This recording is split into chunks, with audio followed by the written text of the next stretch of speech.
नमस्कार, स्वागत है आपका। साथियों, यूपीटीईटी परीक्षा के लिए काउंटडाउन शुरू हो गया। 23 जनवरी को परीक्षा होनी है। हमने आपसे वादा किया है कि हिंदी भाषा में हम आपको 30 में से 30 अंक प्राप्त कराएंगे। उसी क्रम में आज हम यूपीटीईटी 2019 के हिंदी भाषा के प्रश्न पत्र पर व्यापक चर्चा करेंगे, विस्तृत चर्चा करेंगे। यह प्रश्न पत्र साथियों प्राथमिक स्तर का है, ये भी यहाँ जान लेना आवश्यक है। इसमें जो प्रश्न आए हैं उस पर आइए हम चर्चा करते हैं, तेजी से आगे बढ़ते हैं। देखते हैं पहला प्रश्न साथियों। पहला प्रश्न यहाँ साथियों पूरा मैंने नहीं लिखा है क्योंकि वो बहुत बड़ा हो जाता, बड़ी जगह ले लेता। प्रश्न आप समझ लेंगे प्रश्न देखते ही। प्रकाशन वर्ष की दृष्टि से रचनाओं का क्रम क्या है? यहाँ देखिए, यूपीटीईटी 2019 में हिंदी साहित्य से 6 प्रश्न पूछे गए थे और 6 स्तरीय प्रश्न थे। तो यहाँ देखिए पहला प्रश्न जो हिंदी साहित्य का है वो प्रकाशन वर्ष की दृष्टि से रचनाओं का क्रम क्या है। यहाँ डॉक्टर हरवंश राय बच्चन की 4 पुस्तकों के नाम दिए गए हैं, इनके प्रकाशन का क्रम लगाना था। उसमें 4 विकल्प थे, यहाँ मैंने केवल किताबों का नाम लिख दिया है आपकी जानकारी के लिए, क्योंकि मेरे पास जगह की कमी थी। तो इसको आपको समझने के लिए आपको समझ में आ जाएगा। यहाँ देखिए 4 रचनाएं दी गई हैं, मधुकलश, मधुबाला और मधुशाला, निशा निमंत्रण। तो यहाँ के लिए सबसे आवश्यक यह है कि आप इन रचनाओं का प्रकाशन वर्ष जानते हो। चलिए इस पर चर्चा करते हैं साथियों। मधुकलश का प्रकाशन वर्ष जो है वह है 1937। मधुकलश का प्रकाशन वर्ष 1937 और मधुबाला का प्रकाशन वर्ष है साथियों 1936। मधुशाला का प्रकाशन वर्ष है 1935। ठीक है। और ये आपके जो निशा निमंत्रण है इसका प्रकाशन वर्ष है 1938। तो यहां आप देखेंगे, इसमें आप क्रम लगाएंगे तो 1935 सबसे पहले मधुशाला, उसके बाद में मधुशाला के बाद में अगला आपका दूसरा 1936 में मधुबाला, मधुबाला के बाद में आगे फिर मधुकलश 1937 और अंत में आपका निशा निमंत्रण 1938। यह है डॉक्टर हरवंश राय बच्चन जी की 4 रचनाओं का क्रम इस तरह से है ना, प्रकाशन वर्ष की दृष्टि से। तो आइए दूसरा प्रश्न देखते हैं साथियों। दूसरा भी प्रश्न हिंदी साहित्य का है, ये संस्थाओं से संबंधित प्रश्न है। इसमें साथियों देखिए, हिंदी साहित्य के विकास से संबंधित जो भी संस्थाएं हैं उनकी स्थापना का वर्ष दिया गया है, उनको सुमेलित करना था। तो यहाँ पहला देखिए, हिंदी साहित्य सम्मेलन प्रयाग। हिंदी साहित्य सम्मेलन प्रयाग की स्थापना साथियों 1910 में हुई थी। हिंदी साहित्य सम्मेलन प्रयाग 1910। इसको आप चाहे ऐसे कर लें चाहे ऐसे कर लें, क्योंकि प्रश्न पत्र में 4 आपको कूट दिए रहते हैं, उसके हिसाब से आपको भरना होता है। यहाँ मैं आपके समझने के लिए चर्चा कर रहा हूँ। हिंदी साहित्य सम्मेलन प्रयाग की स्थापना 1910 में हुई थी। काशी नागरी प्रचारणी सभा, इसकी स्थापना साथियों 1893 में हुई थी। ठीक। और राष्ट्रभाषा प्रचार समिति वर्धा, इसकी स्थापना साथियों हुई थी 1936 में। ठीक है। यह आपने 2 प्रश्न देख लिए। चलिए तीसरा प्रश्न देखते हैं, तेजी से आगे बढ़ते हैं। तीसरा प्रश्न है, तुलसीदास के रचनाकार है। तुलसीदास नामक पुस्तक के रचनाकार कौन है साथियों? इसके रचनाकार हैं निराला जी। निराला जी यानी पंडित सूर्यकांत त्रिपाठी निराला। यह निराला जी की लंबी कविता है तुलसीदास। ठीक है। चलिए आगे देखते हैं प्रश्न संख्या 4। अन्या से अनन्या किसकी आत्मकथा है? अन्या से अनन्या किसकी आत्मकथा है साथियों? यह है प्रभा खेतान की आत्मकथा है। किसकी? प्रभा खेतान भी जान लीजिए। और यह भी जान लीजिए कि यह 2007 में प्रकाशित हुई थी। इसका प्रकाशन वर्ष 2007 है।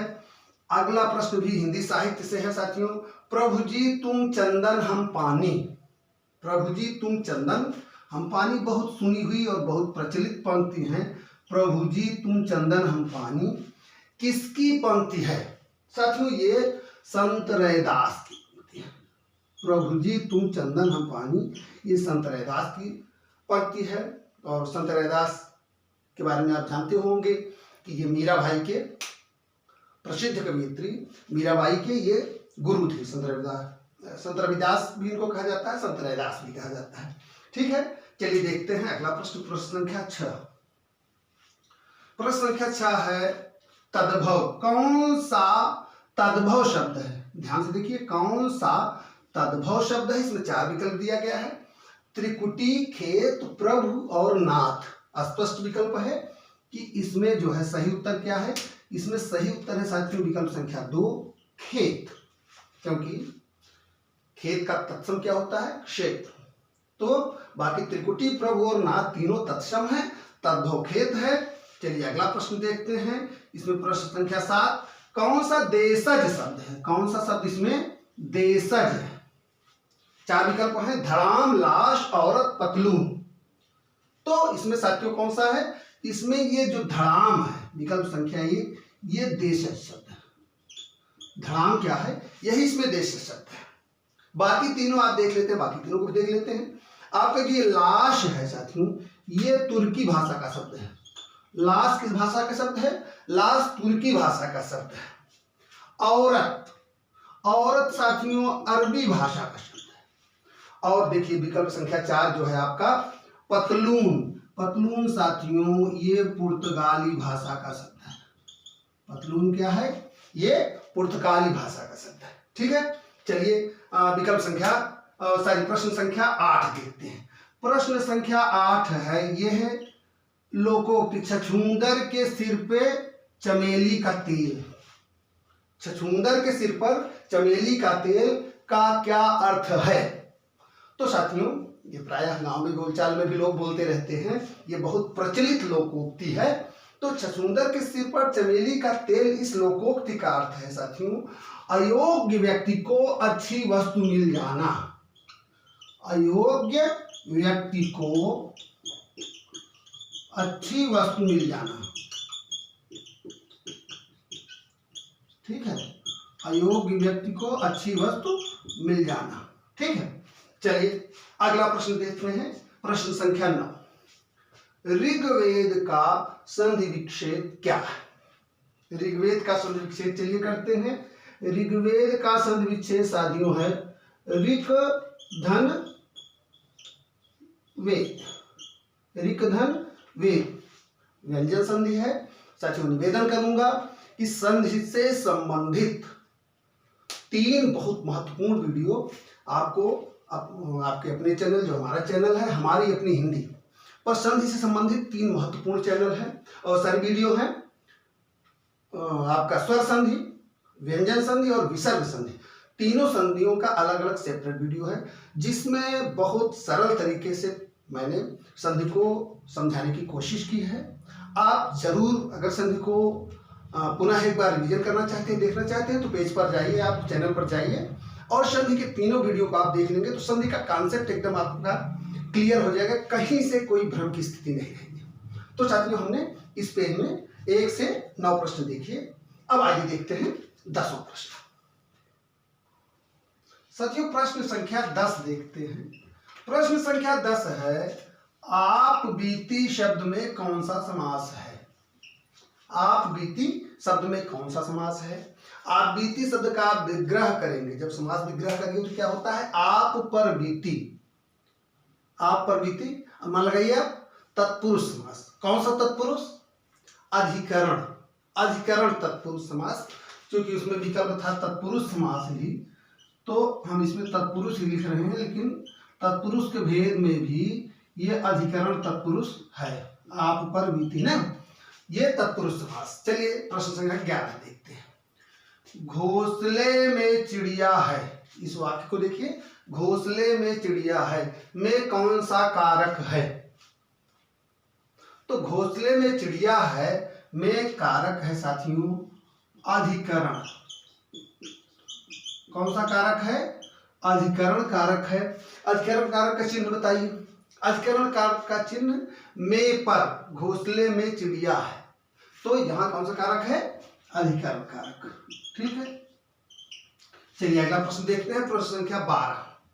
ये भी साथियों साहित्य का प्रश्न है। कनुप्रिया के रचनाकार कौन है? कनुप्रिया नामक जो काव्य कृति है बहुत प्रसिद्ध है, उसके रचनाकार कौन है कनुप्रिया के? साथियों कनुप्रिया के रचनाकार हैं धर्मवीर भारती। कौन है? धर्मवीर भारती। इनके प्रसिद्ध रचनाएं हैं, आप समझिए कि ठंडा लोहा, और एक बहुत जो सुप्रसिद्ध रचना है इनकी, ख्याति जिससे है, वो गीत नाट्य है अंधा युग। ठीक है ना, तो ये भी जान लीजिए, भी महत्वपूर्ण है। ठंडा लोहा और अंधा युग दोनों महत्वपूर्ण हैं। धर्मवीर भारती कनुप्रिया के रचनाकार हैं। आपने इसका उत्तर देख लिया। चलिए अगला प्रश्न देखते हैं, प्रश्न संख्या 13। प्लुत स्वर कौन सा है? स्वर के कितने भेद हैं? स्वर के 3 भेद हैं, ह्रस्व, दीर्घ और प्लुत। ह्रस्व में बहुत कम समय उसका उच्चारण में लगता है, दीर्घ में ह्रस्व का दूना लगता है, और प्लुत में जो है वो दीर्घ से भी ज्यादा लगता है। तो इसमें देखिए वर्तनी की दृष्टि से देखिए क्या शुद्ध है। इसमें देखिए 4 विकल्प दिए हैं। प्लुत स्वर कौन सा है, यानी किसमें प्लुत स्वर का प्रयोग हुआ है? ओम, ओम, औम, ओम, ओम। तो यहाँ सही उत्तर कौन सा है साथियों? यहाँ सही उत्तर है विकल्प संख्या 3। प्लुत स्वर में जहाँ प्रयोग हुआ होगा प्लुत स्वर का, वहाँ यह चिन्ह प्रयोग होता है। प्लुत स्वर का यह चिन्ह है ओम। इसके उच्चारण में समय अधिक लगता है। ठीक है, ये प्रायः तत्सम शब्दों में, संस्कृत के शब्दों में प्रयुक्त होता है। हिंदी में इस तरह का प्रयोग कम देखने को मिलता है। चलिए देखते हैं अगला प्रश्न।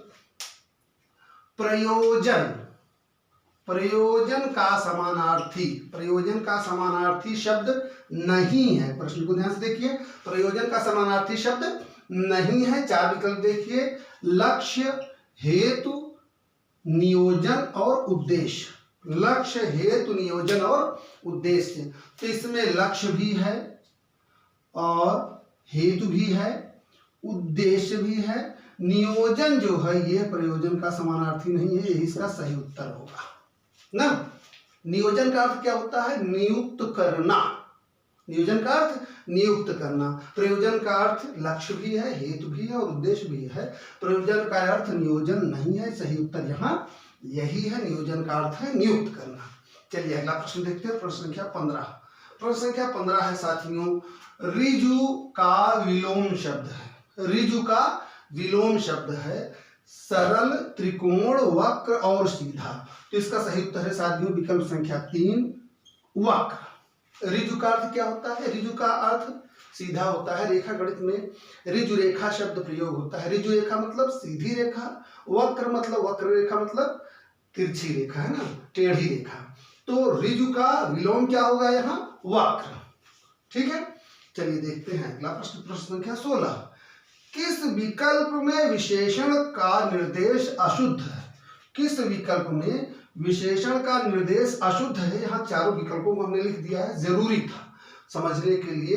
तो इसमें किसका देखिए निर्देश विशेषण का शब्द के आगे लिखा है वो अशुद्ध है, इसको हमको देखना है। यहाँ पहला है ढाई।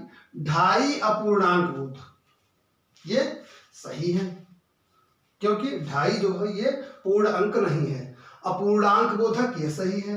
दूसरा क्रमवाचक ये भी सही है। वह नौकर कोई विशेषण नहीं, ये गलत है। 26 पूर्णांक बोधक ये भी सही है। तो इसमें सही उत्तर है विकल्प संख्या 3, वह नौकर कोई विशेषण नहीं। वह नौकर कोई विशेषण नहीं है। यहाँ ढाई अपूर्णांक बोधक है, ढाई अपूर्णांक बोधक है, दूसरा क्रमवाचक है, 26 पूर्णांक बोधक है। इसका विकल्प संख्या 3 जो है वह नौकर, यह कोई विशेषण नहीं है। तो सही उत्तर है विकल्प संख्या 3, वह नौकर कोई विशेषण नहीं। साथियों चूंकि प्रश्न ये यूपीटीईटी 2019 के प्रश्न पत्र पर चर्चा हो रही है, तो जैसे उसके विकल्प दिए गए हैं वैसे यहाँ आप देख रहे हैं। चलिए अगला प्रश्न देखते हैं, प्रश्न संख्या 17। प्रश्न संख्या 17 है साथियों, आप भला तो जग भला। आप भला तो जग भला वाक्य में सर्वनाम के किस भेद का बोध होता है? तो यहाँ साथियों आप भला तो जग भला वाक्य में सर्वनाम के निजवाचक सर्वनाम भेद का बोध होता है। यहाँ इसको देख लीजिए, निजवाचक सर्वनाम। विभेद का निजवाचक सर्वनाम का विभेद होता है। साथियों निजवाचक सर्वनाम की बात की जाए, निजवाचक सर्वनाम साथियों कर्ता का बोधक है पर वह स्वयं कर्ता का काम नहीं करता है। ठीक, चलिए देखते हैं अगला प्रश्न। प्रश्न संख्या 18। इसमें देखिए कौन सा पुल्लिंग शब्द है, कौन सा पुल्लिंग शब्द है। चारों विकल्प हमने लिख दिया है। चील, कढ़ी, सरसों, संतान। तो चील, कढ़ी और सरसों ये तीनों स्त्रीलिंग शब्द है और संतान इसमें पुल्लिंग शब्द है। यहाँ एक प्रश्न उठता है कि संतान शब्द जो है वो पुल्लिंग कैसे है। संतान में तो आपकी बेटी बेटी दोनों होते हैं, लेकिन कुछ शब्द ऐसे होते हैं जो नित्य पुल्लिंग होते हैं, कुछ शब्द ऐसे होते हैं जो नित्य स्त्रीलिंग होते हैं, है ना। तो यह संतान नित्य पुल्लिंग शब्द है। तो यहाँ सही उत्तर साथियों इसका यही है, संतान जो है सही उत्तर है। चील, कढ़ी और सरसों तीनों जो हैं वो स्त्रीलिंग है। ठीक है साथियों, इस पेज में आपने प्रश्न संख्या 10 से 18 तक देख लिया। अब आइए प्रश्न संख्या 19 देखते हैं। साथियों प्रश्न संख्या 19 देखते हैं। इसमें जो है देखिए कह रहा है अशुद्ध विकल्प है। चार विकल्पों के आगे देखते हैं क्या है। 4 वर्ण दिए गए हैं, उनका उच्चारण स्थान कहाँ है वो दिया गया है। उसमें से कौन सा सॉरी प्रश्न जो है इसको थोड़ा संशोधन करना पड़ेगा। शुद्ध विकल्प है क्योंकि इसमें 3 अशुद्ध हैं। फिर से इसको देखिए, शुद्ध विकल्प है। प्रश्न को पुनः देखिए, प्रश्न संख्या 19 शुद्ध विकल्प है। कौन सा विकल्प इस 4 में सही है। ये देखिए दिया गया है श, इसका उच्चारण स्थान मूर्धन्य। ये क्या है, सही है गलत है, ये गलत है। इस श का उच्चारण स्थान क्या है, ये तालव्य है। कौन सा है, ये तालव्य है साथियों, ये है तालव्य श है। ये देखिए सा दिया गया है, इसका उच्चारण स्थान दंत लिखा है, यह सही है। यह क्या है, यह सही है। शुद्ध विकल्प कौन सा है, विकल्प संख्या 2 स दंत। अब आइए इसको भी देख लेते हैं। चा जो है ये भी यहाँ दिया है गलत, कंठ है। क्यों, चा जो है वो तालव्य होता है। यह देखिए स दिया है, इसके लिए तालव्य लिखा है, यह भी गलत है।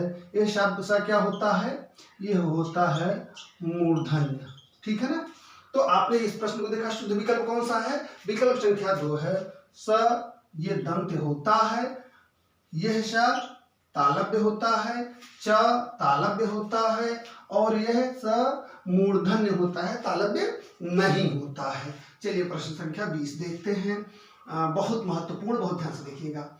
मेरे लड़के ने मेरी आज्ञा का पालन नहीं किया। यह वाक्य देखिए ध्यान से, मेरे लड़के ने मेरी आज्ञा का पालन नहीं किया। वाक्य में लड़के के विषय में, यहाँ देखिए लड़के के विषय में कौन सा विकल्प अशुद्ध है। लड़के के विषय में कौन सा विकल्प अशुद्ध है, 4 विकल्पों को देखिए। पुल्लिंग, कर्ता, बहुवचन, एकवचन, 4 विकल्प दिया गया है।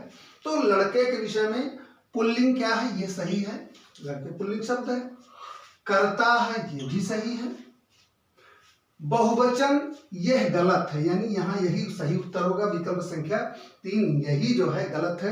क्योंकि इस वाक्य में लड़के शब्द जो है वो एक वचन अर्थ में प्रयुक्त हुआ है। तो पुल्लिंग भी है, कर्ता है और एक वचन है। तो सही उत्तर यहाँ क्या है, विकल्प संख्या 3 बहुवचन। मेरे लड़के ने मेरी आज्ञा का पालन नहीं किया। वाक्य में लड़के के विषय में कौन सा विकल्प अशुद्ध है, विकल्प संख्या 3, यह बहुवचन नहीं है, एक वचन है। बाकी पुल्लिंग और कर्ता है ही। चलिए देखते हैं अगला प्रश्न, प्रश्न संख्या 21। प्रश्न संख्या 21 है, राम आम खाता है। राम आम खाता है में वाच्य का कौन सा रूप है। बहुत ध्यान से प्रश्न देखिए, वाच्य संबंधित प्रश्न है। तो इसका सही उत्तर क्या है, राम आम खाता है में कर्तृवाच्य का प्रयोग है। ये कर्तृवाच्य का रूप का यहाँ प्रयोग हुआ है। अब कर्तृवाच्य का क्या है इसको जान लीजिए साथियों। जब वाक्य में कर्ता जो है उसकी प्रधानता, वाक्य में कर्ता की प्रधानता हो और क्रिया का वचन और लिंग कर्ता के अनुसार हो तो वहाँ कर्तृवाच्य होता है। क्रिया का वचन और लिंग, ध्यान से देखिए, क्रिया का वचन और लिंग जब कर्ता के अनुसार होता है तो वहाँ कर्तृवाच्य होता है, यहाँ कर्ता की प्रधानता होती है। ठीक है, चलिए देखते हैं अगला प्रश्न, प्रश्न संख्या 22। कौन सा शब्द शुद्ध है?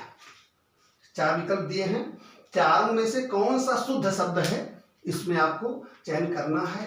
अंगना, चांद, आंख, अंक। तो यहां सही विकल्प है साथियों विकल्प संख्या 1, बाकी तीनों गलत। अब कैसे गलत है उसको हम बताते हैं। अंगना, आप जान लीजिए अंगना किसका पर्यायवाची है? स्त्री का। अंगना, अंगना किसका पर्यायवाची है? स्त्री का पर्यायवाची है। ये इसकी वर्तनी सही है, यह शुद्ध शब्द है। यहाँ देखिए जो चांद लिखा है, चांद में अनुस्वार का प्रयोग नहीं होता, अनुनासिक का प्रयोग होता है। यानी इस तरह से चंद्र बिंदु पर लगता है, इसको अनुनासिक कहते हैं, आपको पता है। यह इस चांद का शुद्ध रूप यह देखिए ये है। आंख, आंख में भी आप जानते हैं कि अनुनासिक का प्रयोग होता है, और ये अंक में अनुस्वार का प्रयोग होता है, इसका शुद्ध रूप ये है।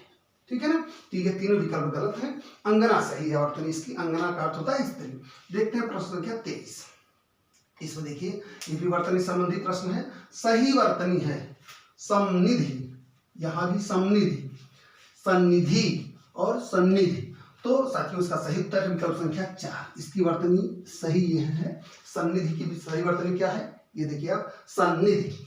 ठीक है, चलिए अगला प्रश्न देखते हैं, प्रश्न संख्या 24। पानी गए न उबरे, पानी गए न उबरे, मोती मानुष चून। ठीक है, पानी गए न उबरे, मोती मानुष चून। इस पंक्ति में कौन अलंकार है? इसको बचपन से पढ़ते आ रहे हैं, मुझे लग रहा है ये सबको पता होना चाहिए कि पानी गए न उबरे, मोती मानुष चून पंक्ति में कौन सा अलंकार है। यहाँ साथियों कौन सा अलंकार है? यहाँ श्लेष अलंकार है, श्लेष अलंकार है। यहाँ श्लेष अलंकार की परिभाषा क्या है? जब एक वाक्य के एक शब्द के भिन्न भिन्न अर्थ हो, किसी वाक्य में एक शब्द के भिन्न भिन्न अर्थ हो। श्लेष का अर्थ होता है चिपका हुआ, है ना। तो जब अर्थ उसमें एक शब्द में कई अर्थ चिपके हुए हों तो वहां श्लेष अलंकार होता है। यहां देख लीजिए आप तेजी से, पानी गए न उबरे, मोती मानुष चून। पानी शब्द के यहाँ 3 अर्थ दिए गए हैं, 3 संदर्भों में अर्थ दिए गए हैं। मोती और के अर्थ में, मानुष मनुष्य के अर्थ में, और चून के अर्थ में। मोती के अर्थ में कैसे?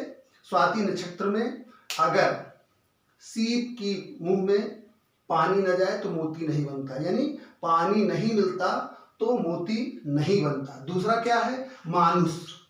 यहाँ मानुष से तात्पर्य क्या है? मानुष का पानी क्या है? मानुष का पानी उसकी इज्जत है। अगर मनुष्य की इज्जत चली जाती है तो उसका सब कुछ नष्ट हो जाता है। तो पानी गए न उबरे, मोती, मोती नहीं उबरता, मनुष्य नहीं उबरता, यानी वो उसकी इज्जत नष्ट हो जाती है, तो वो उसका जीवन भी मतलब व्यर्थ हो जाता है।